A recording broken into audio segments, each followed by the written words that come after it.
तमसो मा सद्गमय तमसो मा ज्योतिर्गमय मृत्योर्मा अमृतंगमय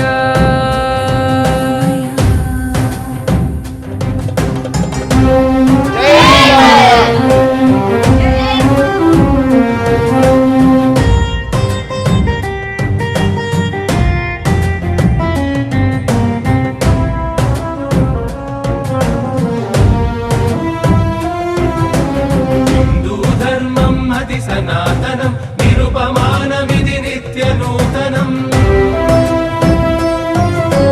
हिन्दूधर्मम् अति सनातनं निरुपमानमिति नित्यनूतनम् समता बहुळत्वालतो सुप्रतिष्ठितम् समता बहुळत्वालतो सुप्रतिष्ठितम् इति सर्वम् ईश्वरमयमनि चाटिन तत्त्वम् इति सर्वम् ईश्वरमयमनि चाटिन तत्त्वम् हिन्दूधर्मम् अति सनातनं निरुपमानमिति नित्यनूतनम्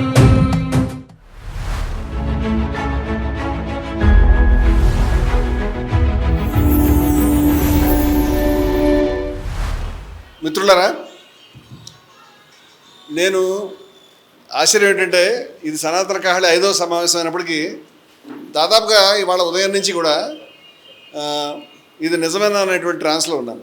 ఎందుకంటే ఈ జగదీష్ గారిని ఇక్కడికి రప్పించగలిగాము, నిజమేనా, సాధ్యమైందా? 4 సంవత్సరాల నుంచి ప్రయత్నం చేస్తున్నాను. 4 సంవత్సరాల తపస్సు ఫలితంగా ఇవాళ నాకు సోదరతుల్యుడైనటువంటి జగదీష్ బాబు గారు ఇక్కడ రావడం అనేది జరిగింది. రెండవది ఏంటంటే ఇంకా ఆయన్ని నేను పరిచయం చేస్తాను కాబట్టి జరుగుతుందని నేను కూడా ఇప్పుడు నమ్ముతున్నాను. లేకపోతే అంత మాయా అంత నేను రాత్రి పగలు పనిచేసి తేడా తెలియకపోవడం వల్ల బహుశా పగటకళ్ళకి అంటున్నాను అనుకునేవాడిని. దయవంచి ఒక నిమిషం మీరు శ్రద్ధగా ఆలకించమని కోరుతున్నాను. ఎందుకంటే మన మధ్య కూర్చున్నటువంటి మనిషి సామాన్యుడేమీ కాదు. ఇవాళ ఇక్కడ మనం చూస్తున్నాము, వందల మంది మన వాళ్ళు లైవ్లో కూడా చూస్తూ ఉన్నారు. వేరే వేరే ఛానల్స్ కూడా లైవ్ వస్తుంది. జగదీష్ బాబు గారు ఇక్కడికి రావటం, ముఖ్యంగా జయభారత్ ఉద్యమానికి ఆయన అన్నమయ్య గృహసాధన సమితి అధ్యక్షులుగా ఆంధ్రప్రదేశ్కి 2021 నాకు నెల కొంచెం అడిట్ అవుతుంది. ఆ రోజు వారిని ఎన్నుకోవడం ఆ బాధ్యతల్లో జరిగింది. ఆ రోజు తెలుగు యూనివర్సిటీ జరిగిన సభలో అలా తళుక్కుమని మెరిసి, ఆయన మౌని కాబట్టి వారు తళుక్కుమని మెరిసి వెళ్ళిపోయారు. వారు మౌని, ఏమి మాట్లాడే మనిషి కాదు. ఇవాళ రెండో అద్భుతం ఏంటంటే మన మౌని యొక్క మాటలు కూడా వింటున్నాం. కబుర్లు చెప్పేవాళ్ళు తప్పితే పనులు చేసేవాళ్ళు కనిపించరు. కానీ నేనేమన్నానంటే మీరు వచ్చి ఇక్కడ నిలబడితే సరిపోతుంది, మాకు మీరేం మాట్లాడక్కర్లేదు. ఎందుకంటే మీరు యాక్షన్ స్పీక్స్ అని మీరు చేసినటువంటి పనులు ఆల్రెడీ మాట్లాడుతున్నాయి.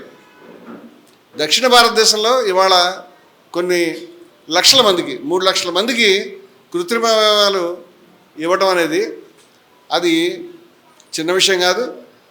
ఆ వృక్షం విస్తరించి ఇంకా వారి క్యాన్సర్ ఆసుపత్రిని, మల్టీ స్పెషాలిటీ హాస్పిటల్, ఎన్నో సేవలు నేను చెప్పడానికి సరిపోను. నేను కూడా గతంలో ప్రత్యక్షంగా చూసిన వాడిని కాను, విన్నవాడిని మాత్రమే. విన్నది ప్రతిదీ నిజం కావు అని వాళ్ళు బైబిల్లో ఏమిటి సీయింగ్ ఈజ్ బిలీవింగ్ అని, చూస్తేనే నమ్మేటువంటి వాడిని. కొంతవరకు నా కళ్ళతో చూసినప్పుడు నాకు ఎంతో వినయం కలిగింది. కానీ బైబిల్లో రాసిన మరొక వాక్యం ఉంది, అదేమిటంటే తను తగ్గించుకున్నవాడు హెచ్చించబడతాడని. తను తగ్గించుకున్న వాళ్ళని చాలామందిని చూశాను, చూడకుండా ఏమీ లేను. కానీ ఈయన తను తగ్గించుకోవడం ఏం మిగలలే కంప్లీట్గా. గాంధీ గారు బీబీ అబ్దుల్ సలాం పుస్తకంలో రాశాను, మొత్తంగా లయం చేసుకొని నువ్వు అని. ఆయన మాటలు కొన్ని నమ్మండి, కొన్ని నమ్మకండి. ఎందుకంటే మీరు ఎప్పుడైనా కనిపించినప్పుడు ఆయన గబుక్కున మా అదృష్టం మీరు రావటం ఇలాంటి మాటలు మాట్లాడతారు. అవి చూసుకుని మనకి 2 కొమ్ములు వచ్చాయంటే మనం పోతాం. అలాంటి మాట నాతో ఏమన్నారంటే, నేను రుణగ్రస్తుడిని, మీరు నన్ను పిలిచారన్నారు. నేను వెంటనే నాకు శేషేంద్ర యొక్క కవిత్వం గుర్తొచ్చింది, ఆయనకు చెప్పాను. శర్మ గారు కూడా ఉన్నారు కాబట్టి, కార్ల్ మార్క్స్ గురించి ప్రపంచంలోనే ఇంత గొప్ప ఎలిజీ ఎవరు చెప్పలేదని నేను అనుకుంటున్నాను. శేషేంద్ర చెప్పాడు. శేషేంద్ర కవిత్వం నా రక్తంలో ప్రవహిస్తుందేమో అన్నంతగా నేను అభిమానించాను కాబట్టి నాకు నిరంతరం సంతోషంగా ఉండేది. ఆయన కార్ల్ మార్క్స్ గురించి చెప్పిన ఎలిజీ అంటే ఆయన చనిపోయిన తర్వాత మరణానంతరం చెప్పినటువంటి ఒక పోయం అనమాట. మరి ఏమని చెప్పారంటే శేషేంద్ర, ఎవరు ఏడవగలరు మరొకటి గురించి, ఎవరు ఏడవగలరు మరొకటి గురించి, నీ గురించి ఏడ్చేవాడికి నువ్వు రుణగ్రస్తుడివి, నీ గురించి ఏడ్చేవాడికి నువ్వు రుణగ్రస్తుడివి అని చెప్పాడు. చెప్పి మార్క్స్కు ఈ శతాబ్దపు అన్నార్థులందరూ రుణగ్రస్తులు అని చెప్పాడు. ఇంతే పోయం. నేనైతే గ్రేటెస్ట్ పోయం ఎవరు రిటర్న్ అని నేను అనుకున్నాను. ఎందుకంటే మార్క్స్ మీద ఎందుకంటే గొప్పగా రాయలేదు. అది శేషేంద్రకి మార్క్స్ మీద ఉన్నటువంటి ప్రేమ. నేను వారికి ఏం చెప్పానంటే, ఎవరు ఏడవగలరు ఇంకొకటి గురించి, మీకు దక్షిణ భారతదేశంలో ఉన్నటువంటి అన్నార్థులు ఆర్తులు అందరూ కూడా రుణగ్రస్తులు మీకు అని చెప్పాను. అధ్యక్ష వర్గం కొంచెం బలవంతం చేయాలి, లేకపోతే నేను నాకు కాళ్ళు నరుక్కోవాలి, అంత తర్వాత లేదు నాకు. ఇది ఒకటి. మరొకటి, నాతో చాలా కాలం క్రితం ఒక బుద్ధిస్ట్ ఏమన్నాడంటే, ఏమంటే హిందూ మతంలో దానం అనేది లేదు, ధర్మం అనేది లేదు, హిందూ మతంలో ఎవరికైనా మంచి పని చేయాలి, వీళ్ళకి చేయాలనేది లేదు, దురదృష్టం ఇది, ఈ ధర్మంలో ఇది లేకపోవటం, బౌద్ధంలో మాత్రం ఉన్నది అని ఆయన యొక్క రీసెర్చ్ నాకు చెప్పాడు. నేను ఆశ్చర్యపోయాను, ఎక్కడ వెళ్ళలేదు, ఇలా చెప్తున్నాడు ఏంటి. నేనేం అనలేదు ఆయనతో. వై షుడ్ ఐ కాంట్రడిక్ట్, ఏమో ఆయన ఏం తెలుసుకున్నాడు, ఆయన ఏం తక్కువడు కాదు. తర్వాత నేను చదువుకుంటే దిగ్భ్రాంతికరమైన విషయం కనిపించింది ఏమిటంటే, నాకు ఋగ్వేదంలో ఒక సూక్తానికి దేవతే దానం. దానం అనే దాన్ని దేవతగా ఊహించుకుని ఋగ్వేదంలో ఒక సూక్తానికి దేవతగా వాళ్ళు ఆ మంత్రద్రష్ట చెప్పాడు. అది ఎంత ఆశ్చర్యం అని అనుకున్నాను. అందుచేత దానం హిందువులు మర్చిపోయారేమో, ఎంతవరకు గుర్తున్నారో మాకు తెలియదు, కానీ దానం అనేది చాలా ముఖ్యమైనది హిందూ ధర్మంలో. ఎందుకంటే హిందూ ధర్మం గురించి మాట్లాడుకుంటాం కాబట్టి. అయితే ఉపనిషత్తు చెప్తుంది, ఈ మాటలకి సాకారమైన రూపం ఎక్కడైనా కనిపిస్తుందా అని. వారి దగ్గరికి వెళ్ళిన తర్వాత నేను నా కళ్ళతో చూశాను, 100 మంది భోజనం చేస్తున్నారు. ఈ తాకిడి ఎలా తట్టుకోవాలో నాకు సాధ్యం కాలేదు. చాలాసార్లు అంటే భౌతికంగా ఆయన ఏదో ఒక పదార్థాన్ని లిటరల్గా నా నోరు ఇట్లా తెరిచి నోట్లో కుక్కాడు. ఎక్కడ తప్పించుకోవడానికి లేదు. ఇక మాట్లాడుతూ ఇలా చటుకుని పెట్టేవాడు. ఆయన రోజుకు ఒక్కసారి భోజనం చేస్తాడు. ఆయన పెళ్లి చేసుకుంటే కూడా ఇది అడ్డు మనం చేసే కార్యక్రమానికని. అంచేత హెడ్డింగ్ పెట్టినప్పుడు దదీచి అని లేకపోతే శిబి చక్రవర్తి అని పెడితే ఏం సరిపోతుంది నాకు అర్థం కాలేదు. ఆ రోజు ఆయన హాస్పిటల్ దగ్గర సాయంత్రం వెళ్ళినప్పుడు నా గురించి కలవడానికి వచ్చిన వాళ్ళని ఈయన ఎక్కడ ఈ తాకిడి తట్టుకోలేమని కొంచెం బయటికి వెళ్ళి కూర్చున్నాం బెంచీల దగ్గర. ఈయన బెంచీల దగ్గరికి బజ్జీలు పకోడీలు పట్టుకుని వచ్చాడు, ప్లేట్లు తీసుకుని అది ఇచ్చుకుంటూ వస్తున్నాడు. నేను రజనీ ఎవరితో మాట్లాడుతుంటే అక్కడికి వెళ్ళి కూర్చోండి అని చెప్పాను. వాళ్ళు రోడ్డు అవతల అక్కడ కూర్చున్నారు. ఈయన రోడ్డు మీద క్రాస్ చేసుకుంటూ పరిగెట్టుకుంటూ వెళ్ళి మళ్ళీ వాళ్ళ నోట్లో కుక్కడం అనేది జరిగింది. ఇదంతా జరిగిన విషయాలు, జరిగిన దారుణాలని చెప్తున్నాడు మీకు. ఇవి కనిపించేంత మంచివాడు కాదు ఈయన. తర్వాత ఏదోలే మనకి ఎక్కడికి వెళ్ళినా ఈయన దాన్ని నేను ఎవరొక చెప్పాను, మా మిత్రులు వస్తే ఏమని చెప్పారంటే, ఈయన్ని జయించడం సాధ్యం కాదు కాబట్టి లొంగిపోవడం బెటర్ అని నిర్ణయానికి వచ్చాను నేను. ఇంకేం చేయలేము మనం ఇవాళ అంటే వాళ్ళు కూడా అప్పటికే తాకిడిలో ఉన్నారు కాబట్టి అవునండి ఏం చేయలేము ఆయన తిండి మళ్ళీ ఆయన నోట్లోకి ఇంత ఎక్కడ కూడా వెళ్ళినవాడు. ఇక వస్తూ ఉంటాయి మీరు తినడం, పోనీ మీకు నాకు అంటే పోనీ అతిథులు అనుకోవచ్చు. ఆ తర్వాత నా కళ్ళతో జరిగింది చూసింది చెప్తున్నాను నేను. రోడ్డు మీద ఆటోలు వెళ్తుంటే ఆటోలను ఆపి ఆ డ్రైవర్లకి తినిపించడం నేను చూసాను. ఇప్పుడు ఇది నేను చూసిన చిన్న ఫ్రాక్షన్ చిత్రం, అది మొత్తం బొమ్మ కాదు. అది ఈ స్పూన్ వాటర్తో సముద్రాన్ని ఊహించాలి. అంచేత ఆయనని శిబి చక్రవర్తితో పోలిస్తే మరి అంతకంటే పెద్దవాడి. నాకు ఉపనిషత్తు వాక్యం గుర్తొచ్చింది. శ్రద్ధయా దేయం అంటే ఏమిటో కళ్ళకి కట్టినట్టు కనిపించింది. వాళ్ళు ఏమని చెప్పారంటే, ఇచ్చేటప్పుడు ఎలా ఇవ్వాలి, శ్రద్ధగా ఇయ్యి, అశ్రద్ధయా అదేయం, అశ్రద్ధగా ఇవ్వకు, శ్రియాదేయం, ప్రేమగా ఇయ్యి. హ్రియాదేయం భియాదేయం, వినయంతో ఇయ్యి, భయపడుతూ ఇయ్యి.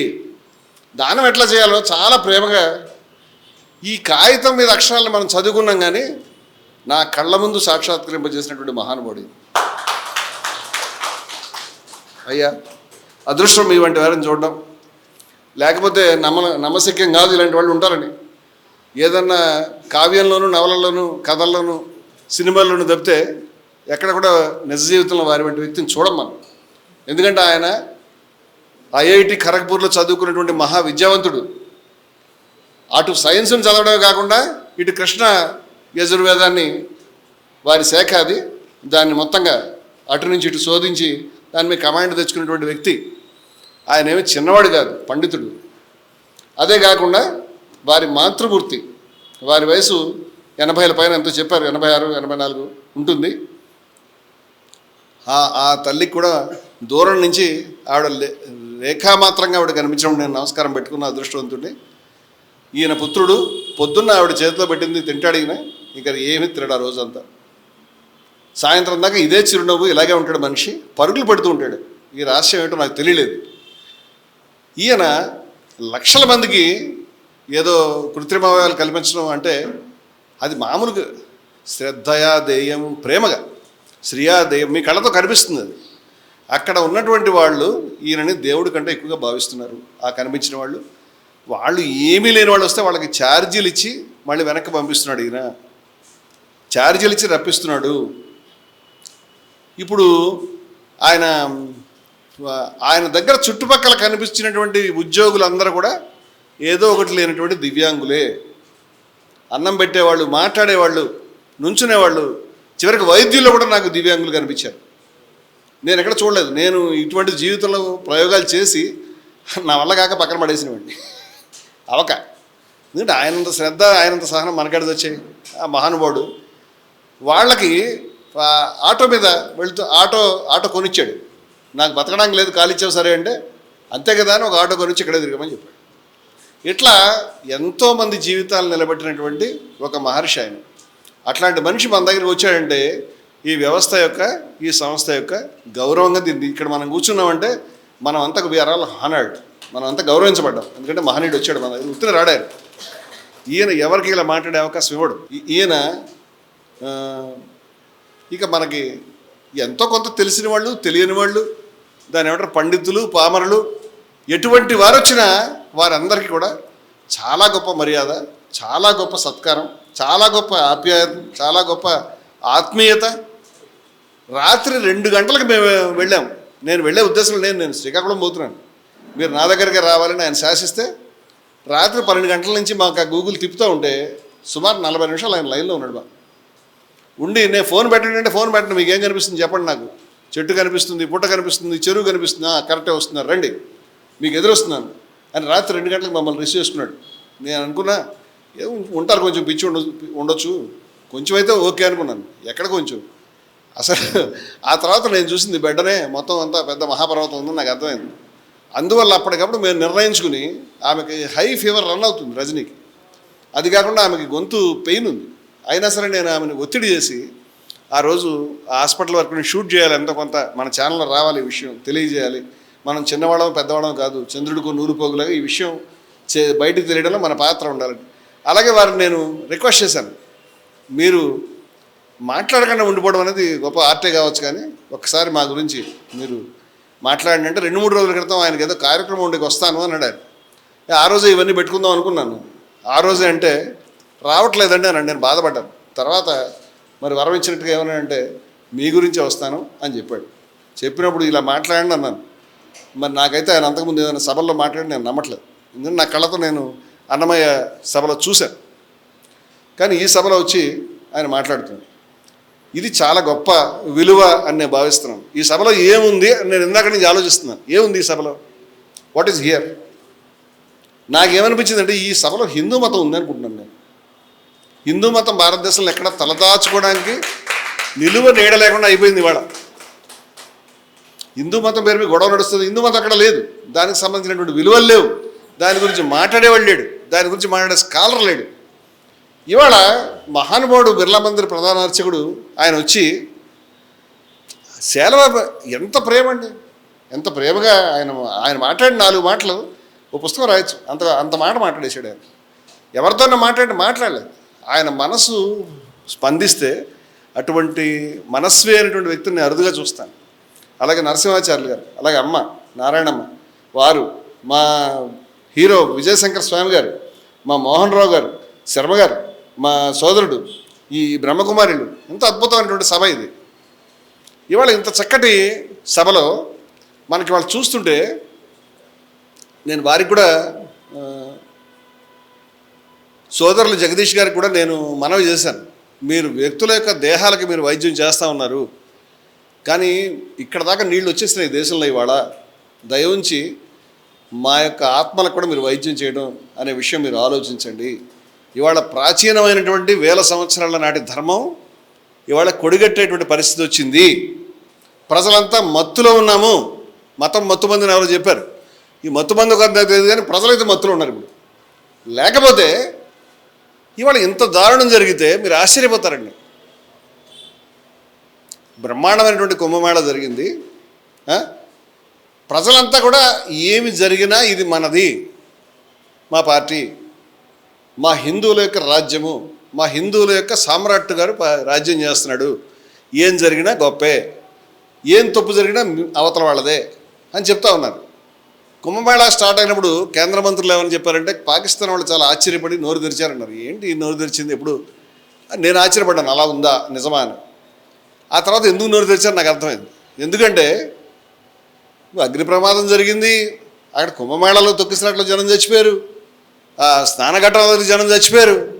ఇంకా ఘోరమైన విషయం, నాకు బాగా కలచివేసినటువంటి విషయం ఏంటంటే, కేంద్ర ప్రభుత్వం వారి యొక్క కాలుష్య నియంత్రణ మండలి నివేదిక ఇచ్చింది. ఏమనంటే గంగా నదిలో ఈకోలి అనేటువంటి బ్యాక్టీరియా అది ఎక్కడ ఉంటుందంటే మన టాయిలెట్ ట్యాంక్లో కమోడ్లో ఉంటుంది.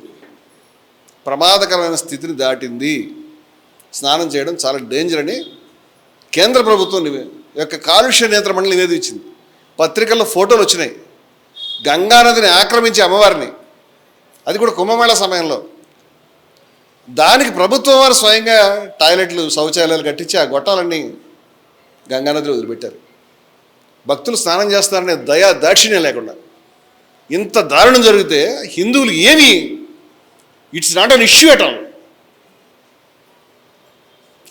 ఆశ్చర్యంగా ఉంది నాకు అసలు. ఇంత దౌష్ట్యం జరిగితే హిందువుల పట్ల ఎవరు మాట్లాడడం లేదు. వెనక్కి తిరిగి చూసుకుంటే గంగానదికి న్యాయం జరగాలి, గంగానదిలో కాలుష్యం తగ్గాలని ఎంతోమంది ప్రాణాలు అర్పించారు. ఆయన జ్ఞానస్వరూప సనంద్ గారని 2018లో మోడీ గారు అధికారంలో ఉండగానే 111 రోజులు నిరాహార దీక్ష చేసి చనిపోయాడు. ఆయన డిమాండ్ ఏంటంటే గంగానదిని కాలుష్యం లేకుండా చేయండి అని. అప్పటికే చాలాసార్లు చేస్తున్నాడు. ఆశ్చర్యం ఏంటంటే ఆయన శాస్త్రవేత్త, ఈయనలాగా ఈయన ఐఐటి కదా, ఆయన సైంటిస్టు, ప్రొఫెసరు, ఐఐటి అన్నీ చదివినటువంటి వాడు. నిజమైనటువంటి హిందూ ధర్మం గురించి, పరిత్యాగం గురించి, కరుణ గురించి, ప్రేమ గురించి, శ్రద్ధయాదేయం అనే దాని గురించి, ఈశావాస్యమిదం గురించి, ఇలాంటి మహోన్నతమైన విలువల గురించి పరిత్యాగంతో సమస్తాన్ని త్యజించి వచ్చినవాడు. గంగ గురించి ప్రాణాలను అలా తృణప్రాయంగా అర్పిస్తే it's not a news at all. ఎవరు ఈ దేశంలో దాని గురించి మాట్లాడలేదు. ఎవరు దాని గురించి మాట్లాడుకోలేదు.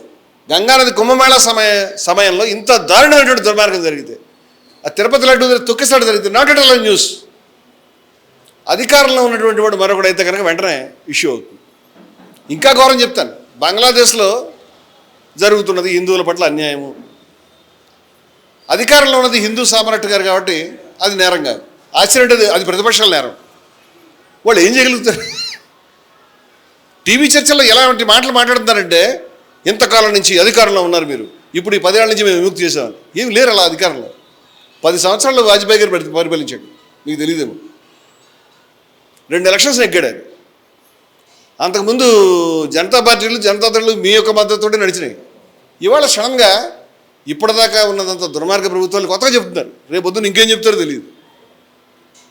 ఇవాళ దిక్కు దివాణం లేకుండా పైగా నినాదం, నెగ్గినటువంటి నినాదమే ఈ గంగానదిని నేను మంచిగా చేస్తాను అని. ఏ మతమైన ప్రపంచంలో అంగీకరిస్తుందా? హిందువులను ఎలా అంగీకరిస్తున్నావు? హరహర మహాదేవ్ అనేటువంటి నినాదం బదులు హరహర మోదీ అని నినాదం ఇస్తే ఒప్పుకున్నావు. ఎందుకు ఒప్పుకున్నావు? శ్రీరాముడి పక్కన ఆయన కటౌట్ బొమ్మ పెడితే ఒప్పుకున్నాం. ఎందుకు ఒప్పుకున్నాం? Is it not blasphemy? ఆవిడ చేస్తాడు దానికి. ఇవాళ హిందువులు మహామత్తులో ఉన్నారు. ఏం జరిగినా పర్వాలేదు, మాదే ప్రభుత్వం, ఇదే మతం. అంటే ఇది మతమా? త్రిశూలాలు పంచడం మతమా? నరుకుతామని హరిద్వార్లో సాధు సంతులు మీటింగ్ పెట్టి చేయడం మతమా? ఈ మతానికి ఇవాళ ప్రాచీనమైనటువంటి భూమిలో నిలువు నీడ లేకుండా పోయిందే. ఇవాళ హిందూ మతం ఎక్కడుందంటే ఇక్కడ ఉంది, ఈ హాల్లో, వారి సమక్షంలో, మీ సమక్షంలో, మీ సమక్షంలో. దయ ఉంచి దీన్ని కాపాడండి నేను అపీల్ చేస్తున్నాను. ఈ ధర్మాన్ని దయ ఉంచి కాపాడండి. మీరు దీని ప్రమాదాన్ని అర్థం చేసుకోండి. మీ ఇళ్ల పక్కన త్రిశూల దీక్షలు జరుగుతూ ఉంటే, మీ ఇళ్ల పక్కన విద్వేషం మాటలు చెప్తూ ఉంటే, ప్రపంచంలో ఏ మతం చెప్పలేదండి ఇలాగా ఇంత స్పష్టంగా. వారు ఇందాక భద్రం కర్ణేభి శృణుయామ దేవ ఎంత బాగా చెప్పారండి. మా విద్విషావహై, ద్వేషం ఉండకూడదుగాక, ద్వేషం వద్దుగాక. ఎక్కడ చూపించండి నాకు. ద్వేషాన్ని ఐడెంటిఫై చేసి దీని ఒక క్వాలిటీ కింద ఈ దుష్టమైనటువంటి గుణం ఉండకూడదు మనిషిలో అని చెప్పి, అద్వేష్ట తత్వన విజుగుప్సతే, ఎన్ని మాటలు చెప్పారు. ఇటువంటి ధర్మం ఇవాళ ఉద్వేషాన్ని మతంగా భ్రమిస్తూ ఉన్నాం, విద్వేషాన్నే హిందూ మతంగా భ్రమిస్తున్నాం. ఈ సమావేశంలో నేను ఎవరిని తిట్టకపోతే అన్య మతస్థుల్ని నేను హిందూని అనిపించుకోను, హిందూ సంఘం అనిపించుకోను. హిందూ సంఘం తిట్టాలి, అవతల ఎలిమినేట్ చేయాలి, బాధ పెట్టాలి, పరాయీకరించాలి, కష్టపెట్టాలి నేను. లేకపోతే ఇలాంటి బొమ్మలు పెట్టకూడదు. ఇక్కడ భరతమాత బొమ్మ పెట్టి ఆవిడ చేతులకు ఓన్లీ కాషాయ జెండా పెట్టాలి. ఆవిడ భరతమాతను నేను దబాయించాలి. అలా పెట్టడం వల్ల కోట్ల మంది ప్రజలు వాళ్ళ హృదయంలో మనం గుండెలో గుణపం గుచ్చుతున్నాము, మీరు ఈ మాత పుత్రులు కాదు, మీరు హిందువులు కాదు. కాబట్టి చిన్నప్పుడు నేను ధ్రువుడి నాటకం చూస్తే దాంట్లో ధ్రువుడు తల్లిని అడుగుతాడు, అమ్మ నేను చేసిన తప్పు ఏంటని సవత్తలు అడిగితే, నువ్వు నాకు పుట్టకపోవడమే తప్పు అని చెప్తున్నా. కిందకి లాగేస్తుంది, తొడ మీద నుంచి, ఆ తండ్రి గారి తొడ మీద నుంచి కింద పడేస్తుంది. అమ్మ అదేంటి నాన్నగారి తోడు నన్ను కూర్చోకుండా వారి అంకపేట నుంచి కింద పడేసావు, నేను చేసిన తప్పు ఏంటంటే, నువ్వు నాకు పుట్టకపోవడం తప్పు. ఆవిడ సవత్తల్లి, కైకికి పుట్టకపోవడం రాముడు చేసినటువంటి తప్పు.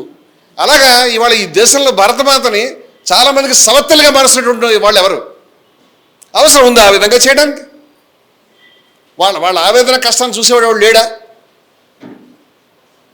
ఇట్లా మాట్లాడితే నీ ప్రసంగం అంతా విన్నావు నాయన, వాళ్ళు ఎందుకు తిట్టలేదని ఇదొకటి మళ్ళీ బ్యాలెన్స్ చేసుకోవాలి. ఎందుకు తిట్టడం? ఖచ్చితంగా ఆ మాటలు తప్పు అని చెప్తాం. ఏ మతంలో ఉన్నా, ఏ ధర్మంలో ఉన్నా, ఏ రకమైనటువంటి ధోరణిలో ఉన్నా నువ్వు చేసిన తప్పు అని స్పష్టంగా చెప్తాం. అలా 25 సంవత్సరాల నుంచి 30 సంవత్సరాల నుంచి చెప్తా ఉన్నాం. 45 సంవత్సరాలు నా జీవితంలో నేను ద్వేషానికి వ్యతిరేకంగా అది ఏ మతాన్ని చెప్తానే ఉన్నాను.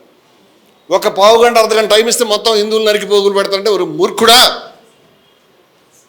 ఇంకా ఎంత తగలేస్తా, నువ్వు ఎవరిని నరికి చచ్చేది లేదు, నీ వల్ల కాదు, అసాధ్యం. ఎందుకు ఈ దరిద్రపు మాటల వల్ల? నువ్వు నరకాలను ఉద్దేశం చెప్పట్లేదు నేను. ఈ మాటల వల్ల నువ్వు ఆ మొత్తం సమాజానికి కళంగా తెస్తా ఉన్నావు. ఎందుకు మేధావులంతా కూర్చుని ఉన్నారని అడుగుతున్నావు. వాస్తవమా కదా? వాస్తవమా కదా? ఇవాళ ఆవు హిందువుల యొక్క పవిత్రమైనటువంటి జంతువు. అది మొదటి నుంచి కాదు, అది దానికి ప్రతి మతానికి ట్రాన్స్ఫర్మేషన్ ఉంటే హిందూ మతానికి ట్రాన్స్ఫర్మేషన్ తప్పేం లేదు. దాంట్లో ట్రాన్స్ఫర్మేషన్ ఈజ్ నాట్ రాంగ్. ఏదో ఒక రోజు ఆవు గొప్ప జంతువు అనే అభిప్రాయంకి వచ్చామనుకో, నువ్వు చెప్తున్నావు హిందూ హృదయ సామ్రాట్లు మహా హిందూ పార్టీ ఉన్నారు కదా, ఆవుని జాతీయ జంతువుగా ప్రకటించండి. ఎవరు కూడా నిషేధించడానికి వీలేదు, నిషేధం విధించండి. మీకు తెలుసు లేదు మొఘల్ చక్రవర్తులు విధించారు.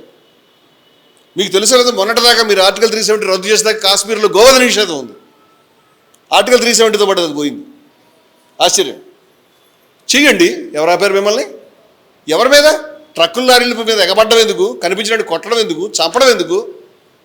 ఆ తర్వాత వాడు చచ్చిన తర్వాత వాడి దగ్గర వాడి ఫ్రిడ్జ్లో దొరికినటువంటివి ఆవు మాంసం కాదని చెప్పి తేలిన తర్వాత వాడి ప్రాణం ఎవరు తెస్తారు? అక్కలాక్ ప్రాణం ఎవడు తెస్తాడు? ఎవడు చేయమనండి నిన్ను ఈ పని? అంటే ఇదేమైనా ఆటనా? ఎవరో తిన్నారు నిన్ను? రాముడు చారిత్రక వ్యక్తిని నిరూపించు. 10 సంవత్సరాల అధికారంలో ఉన్నావు. రామసేతుకి సంబంధించి రామసేతు ఉంది అని చెప్పావు కదా. ఇవాళ తమిళనాడులో వీళ్ళ పార్టీ తమిళనాడులో ఆ రామసేతుని బద్దలు కొట్టడానికి ఓటేసి వచ్చింది. ఎవరికి తెలియలేదు, ఎక్కడ డిస్కషన్ కాలేదు దాని మీద. 10 సంవత్సరాలు క్యాంపెయిన్ చేశారు కేంద్రంలో, దానికి వ్యతిరేకంగా చేసి అధికారంలోకి వచ్చి ఎవరికి తెలియకుండా తమిళనాడులో ఓటేసి వచ్చారు. ఎందుకు వేశారు? అయోధ్యలో వారు ఒక్కళ్ళు నెమలేక పట్టుకు దిగడం ఎందుకు? ఇక్కడ ఏముందో ద్వారక నిరూపించండి, సంతోషపడతాం మేమంతా కూడా. మీకు ఎన్ని సంవత్సరాలు కావాలి? ఎంతకాలం చచ్చిపోయినటువంటి, ఎప్పుడు చచ్చిపోయిన నెహ్రూని గాంధీని తిట్టుకుంటూ కూర్చుంటాం? మహాత్ముడు అయినటువంటి వ్యక్తిని, జాతిపిత, ఆయన మించినోడు ఎవడన్నా ఉన్నాడా? Father of the nation. ఒకసారి సుభాష్ చంద్రబోస్ పేరు చెప్పి తిడతాం, ఒకసారి భగత్ సింగ్ పేరు చెప్పి తిడతాం, ఓసారి అంబేద్కర్ పేరు చెప్పి తిడతాం, ఓసారి సావర్కర్ పేరు చెప్పి తిడతాం. ఈ డ్రామాలో ఇవాళ the grand drama of God సేట్స్, దాంట్లో భాగస్వాములు అయినందుకు అభ్యుదయ శక్తులు కూడా నేను వేడుకుంటా ఉన్నాను, దయవుంచి ఒకసారి పరీక్షించుకోండి ఏం చేసాం ఇప్పటిదాకా. చాలా తప్పు మీరు చేసింది. వాళ్ళు చేయలేనటువంటి పని మీరు చేసి చూపించారు. గాంధీజీకి వ్యతిరేకంగా వాళ్ళు చేయలేని పనిని సోకాల్డ్ అంబేద్కరైట్లు, సోకాల్డ్ అభ్యుదయవాదులు చేశారు. మీరు చేసి ఉండాల్సింది కాదు. ఇవాళ కూడా నాకు ఆ రియలైజేషన్ కనిపించట్లేదు. వీఆర్ హియర్, మేము నిలబడున్నాం ఇక్కడ, మేము మాట్లాడుతున్నాం ఇక్కడ. మేము దీన్ని ఈ విధంగా అంతర్ధానం, అంతర్హితం కానిమో, ఈ ధర్మాన్ని దీన్ని ఏకోన్ముఖం చేయనిమో. వాళ్ళు అప్పుడే చెప్పారు, ఏకం సత్ విప్రా బహుదా వదంతి అని చెప్పారు. ఏ యథామాం ప్రపంచంతి, ఏ విధంగా ఆరాధించినప్పటికీ తాము తదైవ, అదే విధంగా నేను అనుగ్రహిస్తాను, భజామ్యహం. ఏ విధంగా ఏ మార్గంలో నడిచినా అది నా మార్గమే అని మహానుభావుడు శ్రీకృష్ణుడు ప్రపంచంలో ఏ మత పుస్తకాలు దొరకదు ఈ విషయం మాట. అటువంటి గొప్ప మాటలు ఉన్నాయంటే విశిష్టంగా గొప్పగా చెప్పుకుందాం.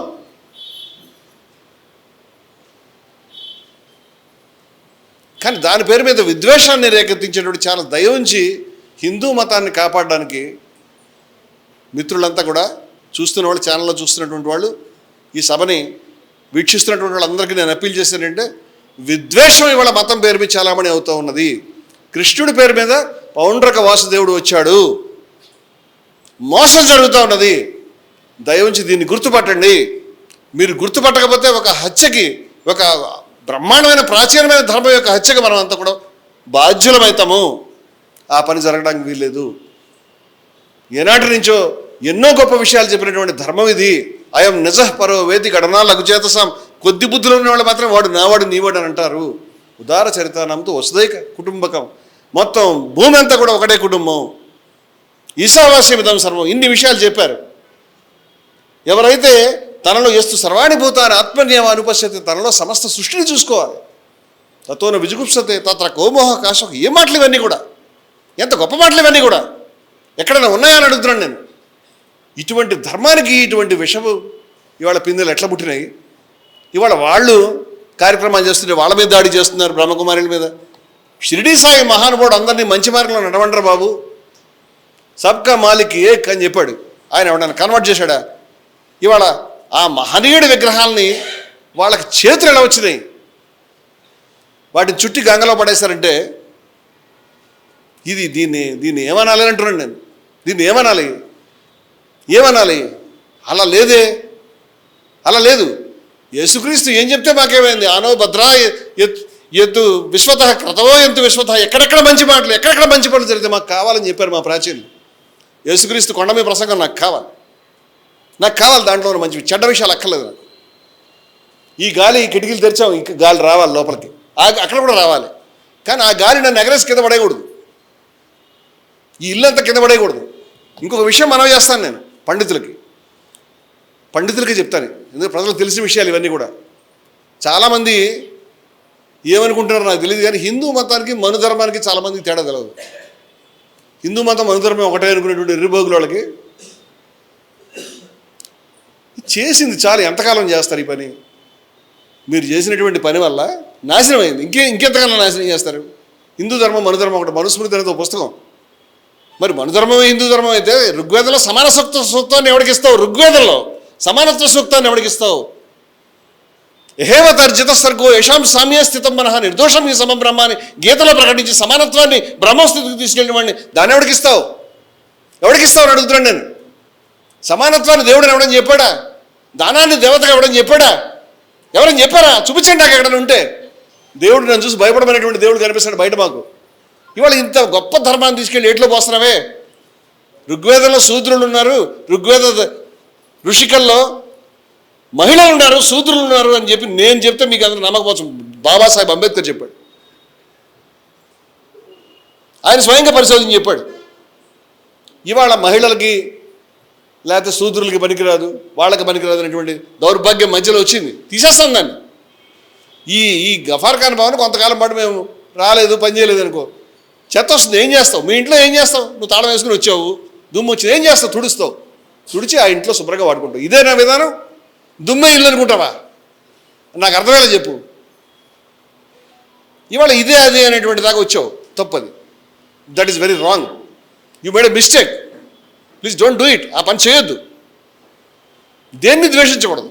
హిందువుల్ని ద్వేషించేవాడు ఒకడు, గాంధీని ద్వేషించేవాడు ఒకడు, లేకపోతే శూద్రులను ద్వేషించేవాడు ఒకడు, బ్రాహ్మణులు ద్వేషించేవాడు ఒకడు, ఆంధ్ర వాళ్ళని ద్వేషించేవాడు, తెలంగాణ వాళ్ళని ద్వేషించేవాడు. ఎవరిని ద్వేషించకు. నీకు ఏదైనా అన్యాయం జరిగితే దాని మీద మాట్లాడి దాన్ని సాల్వ్ చేయి. ద్వేషం వల్ల ఏ ఉద్యమం నిర్మాణం కాకూడదు. ఎందుకంటే ప్రాచీనులు చెప్పారు ఆ విషయాలు. అద్వేష్ట మైత్ర కరుణయ్యవచ అని చెప్పారు. ఆ ప్రకారం నడుచుకోవాలి మనం అంతా కూడా. ఏం దౌర్భాగ్యం మనకి ఇదంతా కూడా. మంచి విషయాలు ఎక్కడ ఉన్నాయి తీసుకుందాము. మన ధర్మంలో కాదు, ప్రపంచంలో అన్ని ధర్మాల్లో కూడా చాలా అపసవ్యమైన విషయాలు ఉంటాయి. అంటే ఏం చేయమంటావు? దాన్ని సవరించుకుంటాము. చేతులు కాళ్ళు నరికేయండి దొంగతనం చేసినవాడికి నా పుస్తకంలో ఉంది. భార్యని కొట్టమని ఉంది. ఏం చేస్తున్నాడు? అందరూ కొడతారా? కొట్టరా? మార్చుకుంటాడు. కాలంలో ప్రవాహంలో ప్రతీదీ మారుతూ ఉంటుంది. మన మతంలో కూడా మారింది, వాడి మతంలో కూడా మారుతుంది. ఏమి కొంపలు మురిగిపోయినాయి? నీకు ఇదంతా నల్లది, ఇదంతా తెల్లదని ఎవడు చెప్పాడు నీకు? వారి యొక్క అచల సాంప్రదాయంలో చాలామంది మహనీయులు ఎవరు ముస్లిం ఎవరు హిందూ చెప్పలేరండి. అంత మంచి తేడా లేకుండా ఉంటారు వాళ్ళు. అవధూతలు ఎంతోమంది ముస్లిమ్స్. ఇప్పుడు అచల సాంప్రదాయంలో బ్రహ్మాండమైనటువంటి ప్రసంగాలు చేసేటువంటి ముస్లిమ్స్ ఉన్నారు. వాళ్ళ సాధికారికంగా గురువులు వాళ్ళు. ఇప్పుడు కూర్చుని ఈయన అల్లా శబ్దం వాడాడు, ఆయన ఇదన్నాడు, వాడు మరక, వీడు ఎడారి, నీ బతుకు చెడ. నువ్వు ఏదైనా అవుతావు కానీ నువ్వు హిందూ మాత్రం కాదు. ఈ శబ్దాలను ప్రయోగిస్తున్నాడు ఏదైనా అవుతావు. నువ్వు మహా పండితుడివి, లేకపోతే దర్శనికుడు, మరి ఏదైనా బిరుదులు పెట్టుకో, కానీ ఒకదాన్ని ఉపసంహరించుకో. నువ్వు హిందువు కాదు. నువ్వు you are not a Hindu. ఎవడు త్రిశూల దీక్షలు చేస్తాడు వాడు హిందూ కాదు. హిందూ మతాన్ని నాశనం చేయడానికి పుట్టినటువంటి వేరు పురుగులు వీళ్ళంతా కూడా. బట్ ఎందుకు మీరు వాళ్ళ అంటే ఏం చేయమంటావు? మరి గ్యాస్ ఛాంబర్లు ఏ విధంగా హిట్లర్ పెట్టాడో ఆ విధంగా గ్యాస్ ఛాంబర్లు పెట్టి చంపేమని రాస్తున్నాడు పుస్తకంలో. అది విత్డ్రా చేసుకో. నేనేమన్నా చెప్తున్నాను. నేను ఏం చేయమంటావు? ఈ జాతి తన జాతిపితని మహాత్మా గాంధీని కోల్పోయింది. ఇంకెంత నష్టపడమంటావు? ఆయన గురించి ఎన్నో గొప్ప విషయాలు అందరూ రాశారు. ఎందరో రాశారు. ఏది భవిష్యత్తులో ఇలాంటి మనిషి నడిచాడని నమ్మలేమని. ఇవాళ నమ్మలేకపో. భవిష్యత్తులో ఇటువంటి మనిషి రక్తమాంసాలతో నడయాడాడని భవిష్యత్ తరాల మానవాళి నమ్మలేరు అని చెప్పి మహానుభావుడు ఐన్స్టైన్ ఎలిజీ కాదు బతికొండగా చెప్పాడు. ఈరోజు నిజంగానే నమ్మడం మానేశారు. చాలా దుర్మార్గుడు. తెలియదు నీకు గాంధీ గారు దుర్మార్గుడు అని? ఆయన లేకపోతే స్వాతంత్రం ముందరే వచ్చేది. ఆయన కూర్చుని ఆపాడు. బ్రిటిష్ వాళ్ళు ఆయన డబ్బులు ఇచ్చారు. పరమ చెత్త నీచమైన విషయం. వాళ్ళ అమ్మ ముస్లిము, నెహ్రూ గారు అమ్మ. ఇది కూడా సిద్ధాంతం, ఇది కూడా స్కాలర్సే, దీనికి కూడా ఛానల్సే. వేరే పని లేదురా. ఈ డ్రైనేజీ పనులు చేసుకుని దాంట్లో జీవించి బతికేటువంటి ఛానల్స్ పెట్టుకుని ఎందుకు బతుకుతారు? మీది దీనికి ఒక సిద్ధాంత గౌరవం, దీనికి ఒక మేధావిత్వం కావాలా?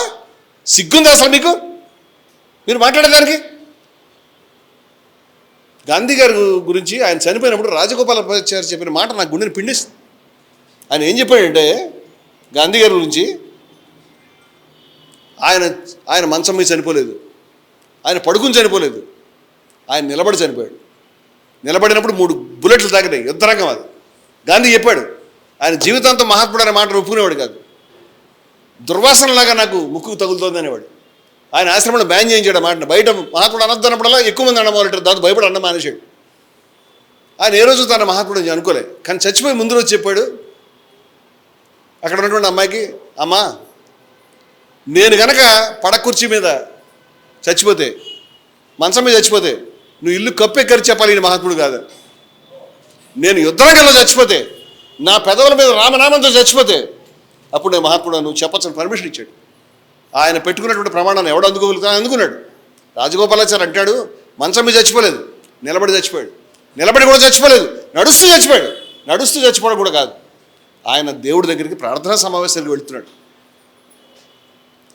రాజగోపాలాచారి అన్నాడు ప్రార్థనా సమావేశానికి ఆయన వెళ్తుంటే శ్రీరాముడి దగ్గరికి ఆయన వెళ్తుంటే ఆయన దేవుడు అనేటువంటి రాముడి దగ్గరికి ఆయన వెళ్తుంటే రాముడు ఆగలేకపోయాడట, మధ్యలోనే లాగేసుకున్నాడంట ఆయన. ఇంకా లేటుగా వస్తున్నాం, అలా చచ్చిపోయాడు. ఏం చెప్పాడు అనుకున్నాను, వాస్తవం. ఇవాళ నేను సనాతన హిందూ, ప్రపంచానికి హిందూ మతం అంటే ఇదిరా బాబు, ఇది గబ్బిలాల మతం కాదు, ఇది పావులు పట్టేవాళ్ళ మతం కాదు, పిచ్చోళ్ళ మతం కాదు అని ప్రపంచానికి నిరూపించినటువంటి మహానుభావుడు వివేకానందుడు, మహానుభావుడు గాంధీ, మహానుభావుడు ఠాగూర్, మహానుభావుడు రాజారామోహన్ రాయ్. వాళ్ళు మీకు మీ దృష్టిలో వీళ్ళు ఎవరు హిందువులు గారు? ఎవరు? ప్రపంచానికి హిందూ మతం అంటే భయపెట్టి హిందూ మతం అంటే తాలిబన్లేమో, దాంట్లో కూడా కూలగొట్టేవాళ్ళు, కొట్టేవాళ్ళు, తిట్టేవాళ్ళు తప్పితే ఇంకెవాళ్ళు లేడేమో. వీళ్ళు హిందూ మతానికి ప్రతినిధులు.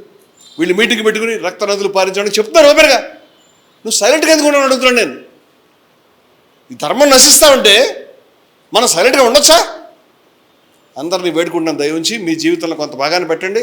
అపూర్వమైనటువంటి ప్రాచీన స్రవంతికి ఈ భూమి మీద మనం వారసులు. ఎక్కడ లేదు ఇటువంటి స్రవంతి, ఎక్కడా లేదు. బహుళత్వం, సమానత్వం ఏమేమైతే మనం చెప్తున్నాం, ఏది హెచ్పి డాక్యుమెంట్లో రాసాం, బహుళత్వం, సమానత్వం, కరుణ, ప్రేమ, ఇదిరే బాబు హిందూ మతం అంటే. ఈ ప్రపంచంలో ఏ మతం ఇంత ఉత్కృష్టంగా చెప్పలేదు, అభిప్రాయం చెప్తాను. దయ ఉంచి ఇది అంతర్హితం అవుతున్నప్పుడు, రావణాసుడు సీతను చెరబట్టినట్టు కొంతమంది రాక్షసులు హిందూ మతాన్ని చెరబట్టినప్పుడు దయ ఉంచి సైలెంట్గా ఉండవద్దు. ఆ ఛానల్స్ని మీరు సబ్స్క్రైబ్ చేయకండి, ఆ మాటలు మాట్లాడకండి. మీకు డౌట్ ఉంటే అవసరమైతే నాతో మాట్లాడండి. ఇవాళ ఒక ప్రయత్నం జరుగుతూ ఉంది. అన్నమయ్య ఇల్లు కూలగొట్టారు, అన్నమయ్య విగ్రహాలు లేకుండా పోయాని మహనీయుడు ఈయన లేచి జాతిని మొత్తం, తెలుగు జాతి అంతా కదిలించాడు. జాతీయంగా, అంతర్జాతీయంగా అందరి హృదయాల్ని నిద్రలేపాడు. ఇది హిందూ మతం అంటే. దీనికి మద్దతు ఇవ్వండి. Hindus for plurality and equality అనేటువంటి సంస్థ, దానికి మద్దతు ఇవ్వండి. అక్కడ హిందూ సమ్మేళనం పెట్టాం, విద్వేషం, అసమానత్వాలకు వ్యతిరేకం, దానికి మద్దతు ఇవ్వండి. ఈ కార్యక్రమానికి మద్దతు ఇవ్వండి. చెప్పండి, మాట్లాడండి, కమౌట్. ఇది ధర్మంగా మీరు తీసుకోపోతే కనుక ఈ ధర్మాన్ని రక్షించుకోవడం మన వల్ల కాదు. ఈ ధర్మాన్ని రక్షించుకోవడం మన వల్ల కాకపోయినా, మీదే మెజార్టీ అయినా, మీ తప్పుడు మాటలు, మీ కూతులు, మీరు చేసే చేష్టలు, మీ ఒంటికాళ్ళ డ్యాన్సులు హిందూ మతమైనా, అలాగని మీరు చలామణి చేసుకున్నా 10 మంది నిలబడి ఫైట్ చేస్తాం. మేము ఆగేవాళ్ళం కాదు. Will die in the battlefield. ఎందుకంటే మా ముందు గాంధీ అదే పనిచేశాడు, మా ముందు అంతకుముందు అనేక, గాంధీ స్వయంగా చెప్పాడు, శాంతి కాముకుడికి ఈ సమాజంలో స్థానం లేదు. ఆ విషయం తెలుసుకుని కూడా, ఆ విషయం అర్థం చేసుకుని కూడా నువ్వు పనిచేయాల్సి ఉంది చెప్పాడు గాంధీ. అది ఆదేశం మాకు. ఆ ప్రకారం మేము నడుచుకుంటాం. ఇన్ని మాటలు నేను చెప్పకూడదు, కానీ ఎందుకు చెప్తున్నానంటే ఈ మహనీయుడు ఉన్నాడు కదా, ఈ మహానుభావుడు, ఈయన వేడుకుంటుంది ఏమిటంటే, ఒక చిన్న చీమ కాలు విరిగితే ఆయన తట్టుకోలేడు. చీమ కాలు విరిగితే తట్టుకోలేడు. ఓ చిన్న పక్షికి చిన్న గాయం తగిలితే తట్టుకోలేడు. గొంతెత్తి మానిషాదం అలా పెంచుతూ రామట్లు రాశాడు. ఇది మానిషాదం అనేది రామాయణంలో మాట, రామాయణంలో మాట. అది వాల్మీకి దగ్గర క్రౌంచ పక్షుల జంట ఉన్నప్పుడు ఒక బోయవాడు దానికి చేస్తే గురి పెడుతున్నప్పుడే ఆయన మానిషాద వద్దురా బాబు అని చెప్పాడు. చచ్చిపోయింది. అది చచ్చిపోయిన తర్వాత ఇంటికి వెళ్ళాడు. ఇంటికి వెళ్ళి కొన్ని మాటలు చెప్పాడు. శోకంతో వచ్చిన మాటలు కాబట్టి దీనికి శ్లోకం అన్నాడు ఆయన. ఆశ్చర్యం. శోకానికి శ్లోకం అంటే ఏమిటనుకున్నావు? శోకంతో నా హృదయం అంతా కదిలిపోయి వచ్చినటువంటి మాట అని చెప్పాడు. ఇవాళ మానిషాదం అనేటువంటి మాట ఒక విప్లవ నినాదం. అది వద్దు అని చెప్పాలి. మా అంటే నో అని. వద్దు, దుర్మార్గుడు ఆపు నీ పని అని చెప్పాలి మనం. అర్థమైంది? వద్దు అని చెప్పాలి. వాల్మీకి బాటలో నడిచి చెప్పాలి, ఆ పని చేయకు, ఆ విధమైన ప్రచారం చేయకు, వాళ్ళని నిందించకు, వీడిని కొట్టకు అని చెప్పాలి. వాడికి కూడా చెప్పాలి. దరిద్రుడా, ఈ గఫార్ ఖాన్ లాంటి మహనీయులు పుట్టారు ఈ ధర్మంలో. నేను అబిద్ హసన్ సఫ్రాని యొక్క పుస్తకాన్ని నేను రాస్తున్నాను.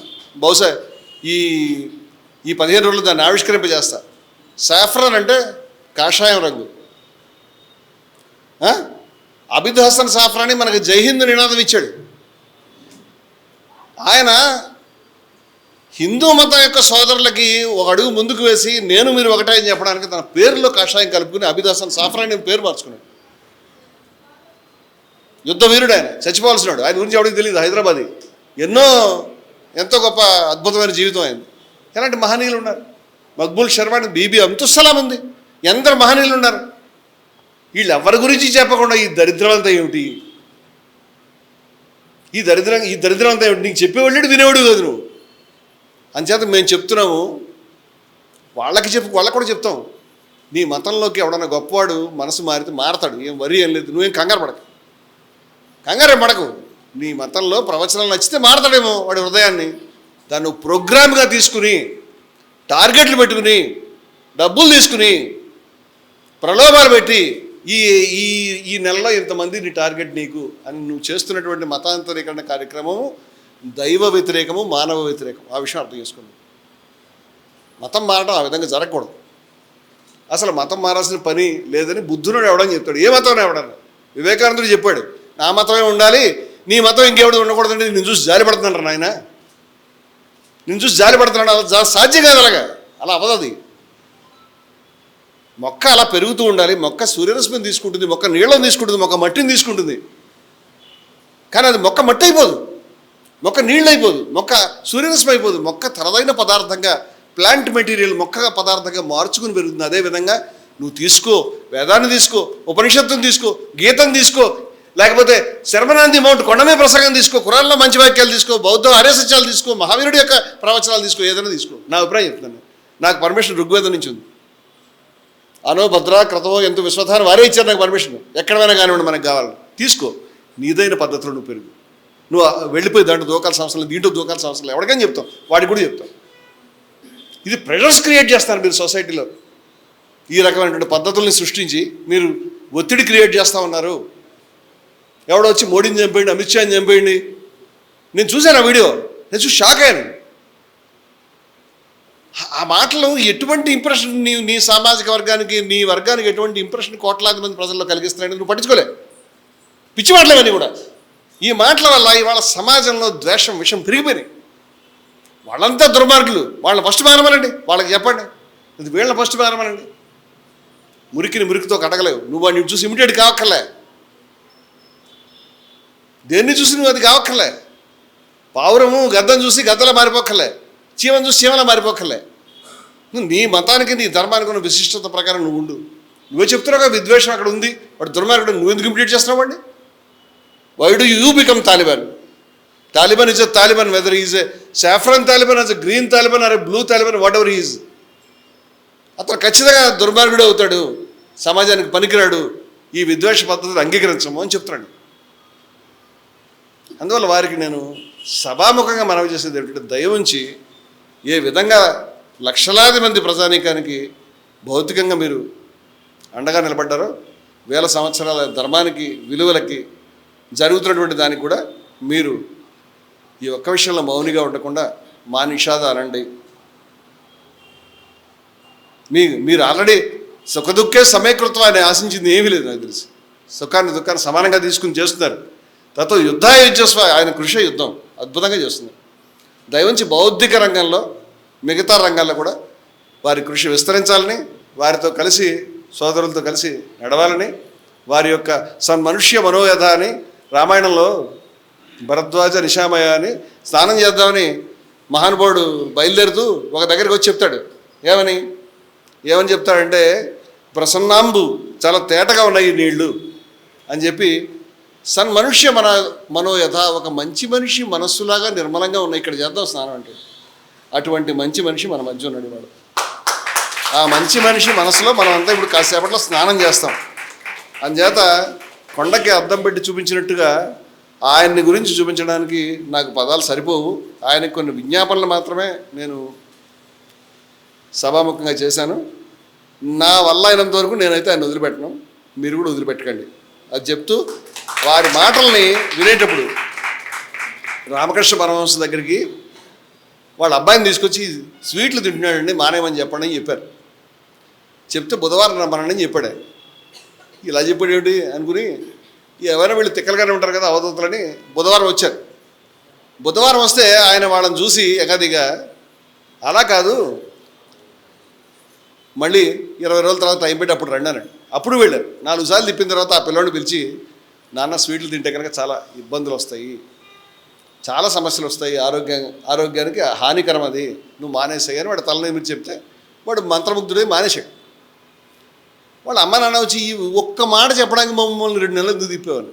అప్పుడు ఆయన వీక్నెస్ చెప్పాడు ఏంటంటే, నాకు కూడా స్వీట్లు అంటే చాలా ఇష్టం, నేను నమ్మి మీకు చెప్తే అది పనిచేయదు, మంత్రం అంటే అదే. నా దగ్గర నాస్తికుడు ఒక ఆయన వచ్చి మంత్రాలు లేవని చెప్పాడు. మంత్రాలు లేవని వాడు ఊర్లో మీటింగ్ పెట్టాడు. ఆ ఊర్లో బాణామతికి వెళ్ళి టైం ఎక్కువ తీసుకుంటున్నాను. మంత్రాలు లేవని మీటింగ్ పెట్టాడు. మీటింగ్ పెడితే వాళ్ళు కొట్టడానికి వచ్చారు ఆ ఊర్లో వాళ్ళు, బాణామతి లేదంట వాళ్ళు ఒప్పుకోరు. లేవని నేను చెప్తున్నాను కదా అని ఈ నాస్తికుడు అని చేత కొన్ని ట్రిక్కులు చేసి చూపించాడు. ఈయన ఖచ్చితంగా మంత్రగాడని వాళ్ళంతా ఈయన్ని కొట్టి ఒక గదిలో బంధించారు. ఈయన ఎలా శిక్షిద్దామని ఇది చెప్పండి నాకు. మరి బయటికి ఎలా వచ్చావన్నాను. నువ్వు మంత్రగాడివి కాదు, నువ్వు ఎలా బయటకు వచ్చావంటే కిటికీలోంచి మేము బతిమానాం. ఒరే అలా కాదురా బాబు, కొంచెం నా మాట వినండి, నేనైతే మంత్రగాడిని కాదని చెప్పుకున్నాను అంటారు. ఆ తర్వాత బయటకు వచ్చాను. నేను షేక్ హ్యాండ్ ఇచ్చి నువ్వు కిటికీలోంచి ఏం చెప్పావు దాన్ని మంత్రం అంటావని చెప్పాను. దాన్ని మంత్రం, వేరే ఏం లేదు. మంత్రం అంటే నువ్వు నమ్మి చెప్పినటువంటి విషయం మంత్రం. నువ్వు త్రికరణ శుద్ధిగా మనోవాక్కాయ కర్మలతో ఆచరించి చెప్పే మాట మంత్రం. ఇది మన ప్రాచీనులు చెప్పింది. నువ్వు ఆ మాట చెప్పేవాడికి బల్లెలో దిగిపోయింది. ఓహో నిజంగానే వీడు చెప్తున్నాడు, వీడు ఖచ్చితంగా వీడు ఆ పని చేయట్లేదు, వాడిని వదిలిపెట్టాడు. అది వర్కౌట్ అయింది. అంచేత మంత్రాలు వర్కౌట్ అవుతాయి, వాస్తవం అది. అంచేత రామకృష్ణ పరమహంస చెప్పాడు, నాకు వీక్నెస్ ఉంది, నేను నానా బాధపడి వదులుచుకుందామని నేను స్వీట్లు ఏం చూద్దాం స్వీట్లు చేయించుకుని తిన్నాడంట. చాలా బాగున్నాయి. ఆయన ఇంకా వ్యామోహం పెరిగింది. మళ్ళీ పట్టుకొస్తే ఏం చేశాడు, ఇలా లాభం లేదని మళ్ళీ తెచ్చారు. ఇంకా వ్యామోహం పెరుగుతుంది దీనికి. 2 వారాలు అయిన తర్వాత ఈయనకి స్వీట్ల తాలూకు నష్టం అనేది ఆయన బాడీ మీద పనిచేయడం మొదలుపెట్టి ఆయనకు విరక్తి వచ్చేసింది స్వీట్లు అంటే, అసహ్యం వేస్తుంది. ఈ స్వీట్ల వల్ల కదా నాకు ఇంత బాధ వచ్చిందని ఆయన ప్రయోగం చేసుకున్నాడు. అప్పుడు ఆ బాబుని పిలిచి చెప్పంగానే ఈయన మనస్సు, ఈయన వాక్కు, ఈయన కర్మ ఒక దగ్గర కలిసినాయి. అందువల్ల అది టక్కన ఆ కుర్రాడి మీద వర్కౌట్ అయింది. అందుచేత వారి దగ్గర మీరు ఏం వింటున్నారో ఈ మాటలు బయట వింటే పనిచేయవు. ఆ మనిషి చెప్పేటువంటి ప్రతి మాటని ఆయన జీవితంలో, ఆయన మనసులో సమస్తం ఆచరించినటువంటి వ్యక్తి కాబట్టి ప్రతి మాటను శ్రద్ధగా ఆలకించి దాని జీవితంలో తీసుకోవడానికి ప్రయత్నిస్తే ఇవాళ చాలా గొప్ప సమావేశం జరుగుతుండవుతాం.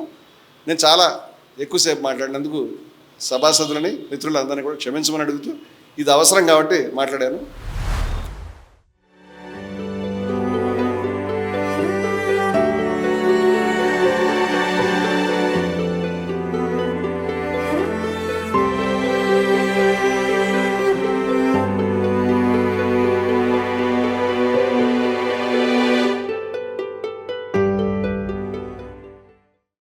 మీ ఆలోచనల్ని మరింత సంపద్వంతం చేయగల ఈ పుస్తకాల్ని మీరు చదివారా?